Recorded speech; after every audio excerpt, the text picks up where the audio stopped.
مگر جو راہ راست پر رہے ان کے نمونے بھی آپ کے سامنے۔ حضرت ابو ذر غفاری رضی اللہ تعالیٰ عنہ بن قیاس کہتے ہیں میں نے دیکھا وہ مسجد میں آئے، میں ملنا چاہتا تھا، میں جانتا نہیں تھا صحیح بخاری میں کہ باہر اس بیچارے کے جو اتنا لوگ خشک تھے، کپڑے بھی اچھے نہیں تھے۔ میں نے دیکھا کہ اس کے آنے پر جو قریش تھے نا بیٹھے سردار مسجد نبوی میں، انہوں نے اس کا آنا پسند نہیں کیا۔ اب میں نے جب پوچھا کہ یہ کون ہے، لوگوں نے کہا ابو ذر، میں جا کر ملا اور میں نے کہا یہ لوگ جو ہے اچھا نہیں آپ کو سمجھ، حالانکہ چوتھا مسلمان اللہ کے رسول کا ساتھی۔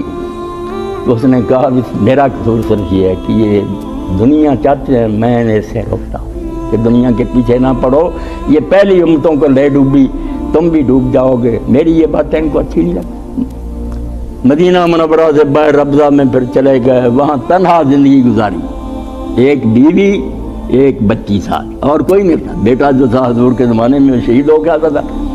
اب وقت آخر جو ہے ایمان کی بات تھی نا، بس سادہ زندگی گزاری، ان کی دنیا سے منہ پھیر لیا، یہ دنیا میں پھر آپس میں لڑے جھگڑے، وہ وہاں رہے۔ موت کا وقت ہے تو بیوی بیچاری رونے لگی۔ آپ نے پوچھا کیوں؟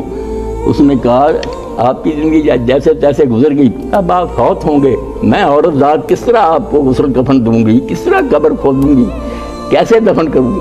تو حضرت ابو ذر نے کہا تو فکر مند نہ ہو، میں جب حضور کے پاس بیٹھا تھا تو بندے میرے سامنے ہیں جن کے اندر آپ نے یہ کہا تھا کہ تم میں سے ایک شخص تنہا زندہ رہے گا، تنہا مرے گا اور تنہا اٹھے گا، اور اس کو دفن کرنے کے لیے مسلمانوں کی ایک جماعت پہنچ جائے گی۔ اس لیے وہ بندے سارے مرے ہیں شہروں میں، میں ایک رہ گیا ہوں، اس لیے وہ میرے ہی بارے میں کہہ رہے ہیں، تو بندے آ جائیں گے۔ اس نے کہا بندوں نے کیا کرنا جنگل میں، کوئی زمانہ نہیں کہ وہ آئیں لوگ۔ آپ نے کہا نہیں، تو راستے پر جا کر کھڑی ہو جا۔ اب وہ راستے پر کھڑی ہو گئی، جا کر یقین اور ایمان، دنیا کو ہاتھ نہیں لگایا، فقیری سے زندگی گزاری۔ دیکھا کہ اونٹوں پر سوار کچھ لوگ تیزی سے آ رہے ہیں، جب پاس آئے انہوں نے مہاریں کھینچی، روکا، آپ نے پوچھا کہ بہن تم کیوں کھڑی؟ انہوں نے کہا میری مدد کرو، اللہ کے رسول کے ساتھ ابو ذر مر رہے ہیں، اس کے کفن در میں میری مدد کرو۔ حضرت عبداللہ بن مسعود ان کے ساتھی چھلانگیں ماری، روتے ہوئے جا کر چمٹ گئے۔ حضرت ابو ذر نے کہا میں نے ہدایت کر دی ہے بیوی کو، یہ بکری ذبح کر کے کھا کر جانا، تم مہمان ہو، میں ویسے نہیں تمہیں جانے کی اجازت دوں گا، میرے بعد کھا کر جانا، اور دفن کے وقت مجھے کوئی ایسا بندہ کپڑا نہ دے اپنا، میرے پاس اگر کوئی کپڑے ہوتے میں تم سے یہ نہ کہتا، مگر میرے پاس کفن کے لیے بھی نہیں ہے۔ کفن وہ دے جو نہ کسی قبیلے کا چودھری ہو، نہ اس حکومت کا ملازم ہو، نہ کوئی افسر ہو، نہ چپراسی، کچھ نہ ہو، بس اس کے گھر کی کوئی چیز اس کے پاس ہے تو کفن دے دے، ورنہ میں اس دنیا کے مال کو نہیں ہاتھ لگانے۔ تو اس وقت ایک انصاری نے کہا کہ ہاں یہ کپڑے میری ماں نے گھر بنائے ہیں، میں نہ عریف ہوں، نہ چودھری ہوں، نہ کوئی سرکاری ملازم ہوں۔ کہا بھائی اچھا تم میرے ساتھ احسان کر۔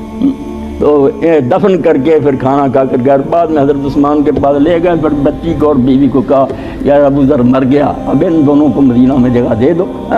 تو حضرت ابو ذر رضی اللہ تعالیٰ عنہ جب سارے لوگ دنیا کے پیچھے دوڑ پڑے، فتوحات آئیں، بہت مال آیا، کوٹھیاں بنگلے مدینے میں بن گئے، ابو ذر جو جنگل میں چلے گئے، انہوں نے کہا نہیں اس دنیا کو ہاتھ نہیں لگانا۔